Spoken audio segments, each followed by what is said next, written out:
15 अक्टूबर की यह बात है। अक्षय और उसके माँ पापा पूनम को देखने आए थे।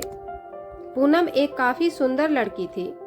अक्षय को वह बहुत पहली नजर में ही बहुत पसंद आई। उसने पूनम को रिश्ते के लिए हाँ कहा और पूनम से भी पूछा, तुम्हारा क्या निर्णय है, क्योंकि तुम्हारा निर्णय ज्यादा महत्वपूर्ण है। पूनम ने भी तुरंत हाँ कह दिया और बाद में दोनों की शादी की तारीख पक्की की गई। बहुत धूम धड़ाके के साथ दोनों की शादी कर दी गई। उनकी शादी अक्षय के घर पर हुई। अक्षय का घर शहर के 1 BHK घरों जितना था। शादी की सारी विधि खत्म हुई। बाद में दोनों अपने रूम में फ्रेश होकर अपने कपड़े बदलकर आते हैं।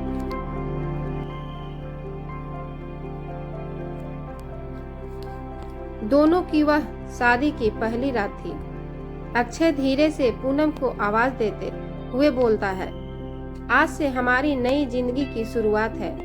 ऐसा बोलकर पूनम को गले लगाने की कोशिश करता है, पर पूनम उस पर चिल्लाती है और बोलती है, तुम मुझे जरा भी पसंद नहीं हो और मैं तुमसे प्यार भी नहीं करती, इसलिए मेरी तरफ से तुम कोई भी उम्मीद मत रखना।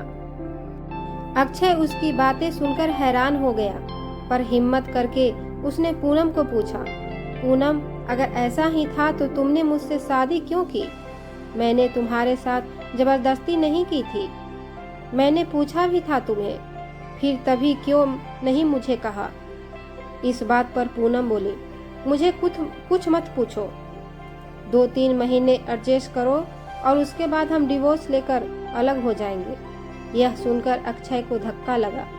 उसने पूनम को समझाने की बहुत कोशिश की, पर उसने अक्षय की कोई भी बात नहीं सुनी और वह उसके निर्णय पर डटी रही। अक्षय उसे बोला कि ठीक है, तुम्हें यही ठीक लगता है तो यही करेंगे, पर मेरी एक बात मानोगी क्या? पूनम बोलती है, क्या? अक्षय बोलता है कि एक छोटी सी मदद करोगी? जब तक माँ पापा यहाँ है तब तक तुम यहीं पर रहोगी। एक बार वह गांव चले गए तो फिर सब तुम्हारे मुताबिक होगा। वह भी तैयार हो गई। इस बात पर और दोनों सो गए। हर रोज का दिखावा उनका चालू था। माँ पापा के सामने पति पत्नी की तरह रहना उनको समझ में नहीं आए, इसलिए उनके सामने नाटक करना। ऐसे करते करते दिन खत्म होने लगे। दोनों की नौकरी करते थे, फिर रोज के टाइम टेबल के अनुसार अपना अपना काम खत्म करके ऑफिस जाना। अक्षय रोज पूनम से प्यार से बोलने का प्रयास करता था, पर पूनम अक्षय को अनदेखा करती थी, क्योंकि पूनम की एक ही इच्छा थी कि उसको जल्दी शादी नहीं करनी थी। घर के लोगों का मन उसे नहीं दुखाना था, इसलिए वो शादी करने के लिए तैयार हुई। पर शादी करने के बाद भी वो फिर से विचार करने लगी अकेले रहने का, क्योंकि उसे खुद की लाइफ किसी के साथ शेयर नहीं करनी थी। जैसे तैसे उसके दिन धकेल रही थी। अक्षय मात्र उसे हमेशा अपनी पत्नी का दर्जा देने का प्रयास कर रहा था, पर पूनम कभी भी अक्षय को पति का दर्जा नहीं देती थी। एक दिन फर्श पर पानी गिरा हुआ था, तब पूनम का पैर उस पर अचानक से फिसला और उसका पैर फ्रैक्चर हो गया। अक्षय उसे तुरंत डॉक्टर के पास लेकर गया। उसका इलाज होता है। डॉक्टर कहता है पैर पर जरा भी जोर नहीं देना है। उसकी काफी देखभाल करने के लिए बोलता है। फिर क्या, अक्षय उसका बहुत ख्याल रखने लगा। हर रोज उसके पैर की मालिश करता था। उसका पैर फ्रैक्चर होने के कारण उसे ठीक से खड़ा भी नहीं हुआ जा रहा था। घर के काम और खाने की जिम्मेदारी अक्षय पर आ गई थी, पर अक्षय को तो पहले से ही ये सब करने की आदत थी। इस वजह से उसे कोई दिक्कत नहीं थी। अक्षय रोज खाना खुद ही बनाया करता था। उसके माँ पापा भी उसे थोड़ा घर काम में मदद करते थे। रोज काम पर जाने से पहले पूनम के लिए नाश्ता और खाना बनाकर खुद के हाथों से उसे नाश्ता खिलाता और फिर काम पर जाता था। टाइम पर उसे फोन करके दवाई लेने के लिए याद दिलाया करता था। काम पर से आने के बाद सबसे पहले उसके पैरों की मालिश करता था उसे थोड़ा चलने के लिए मदद करता था। कोई भी काम हो उसके लिए मन से करता था। फिर भी वह अक्षय को प्यार से नहीं बुलाती। उसका मन अक्षय को स्वीकार करने के लिए तैयार ही नहीं था। एक दिन पूनम को देखने के लिए उसकी सहेली आई। उनकी बातचीत चालू थी। तब अक्षय दोनों के लिए नाश्ता बना कर लाया। फिर वो पूनम से बोला, मैं जरा मार्केट से हो आता हूँ, थोड़ा सामान लाना है। तुम दोनों को कुछ चाहिए हो तो बता दो। पूनम बोलती है, नहीं अभी कुछ नहीं चाहिए, तुम जाकर आओ। पूनम की सहेली को अक्षय को ऐसे नाश्ता लाते देखकर धक्का लगा। उसने पूनम को पूछा, पूनम घर के काम सब तुम्हारा पति ही करता है क्या? हाँ वही देखते हैं। मेरा पैर फ्रैक्चर होने के बाद से पूनम की सहेली पूनम को बोलती है कि तुम बहुत खुशनसीब हो जो तुम्हें इतना प्यार करने वाला पति मिला।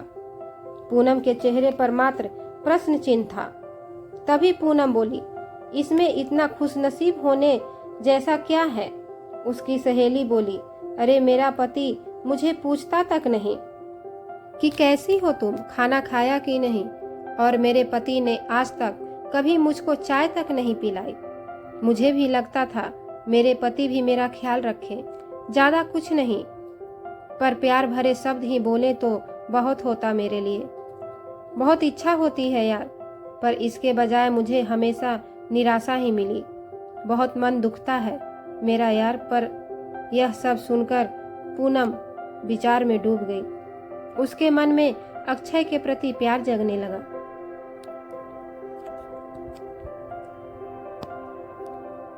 अक्षय का प्यार उसकी आंखों के सामने आने लगा।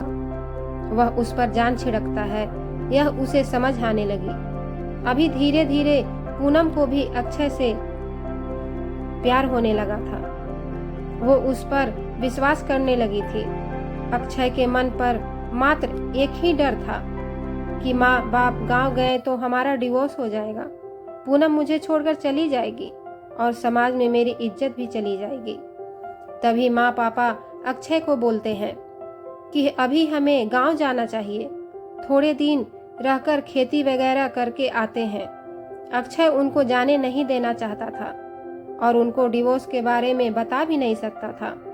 अक्षय सोच रहा होता है कि अभी पूनम को सब कैसे पूछें, कैसे बोलूं उसके साथ। ऐसे सोचते सोचते ही सो जाता है।